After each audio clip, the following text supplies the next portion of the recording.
Do you ever feel like you're living in two realities? It's not hard these days to feel that way. One is your physical form and one is your spiritual form or your spiritual consciousness. And what I would say about that is living in two realities for me it's very normal, sometimes more than two realities.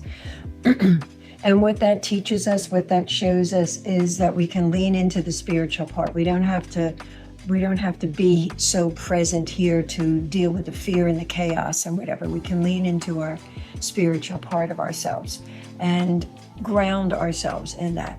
And how I was trained in the last 35 years by the beings, the council that I've talked about before, is one of the ways to do that, is to connect to your spiritual guides, to have that conversation, develop a relationship.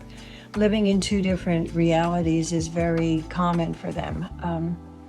And so one of the things that they taught me is while you're driving or while you're outside taking a walk, while you're doing whatever you're doing in the outside world in that place of groundedness, ask, what did this area look like 100 years from now or 100 years ago?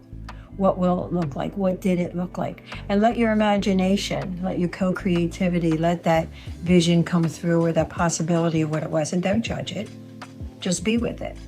And say, wow, that would be interesting. Well, there's no houses here. It's a whole farmland, or maybe there is a house in the distance, but it's old, or maybe there's a futuristic thing that comes up for you, a futuristic scene.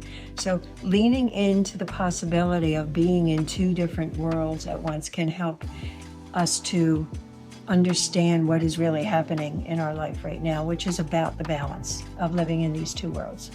And if this feels common to you, if this feels like something that you understand, you resonate with, please share that with us, or at least say yes. That would be great.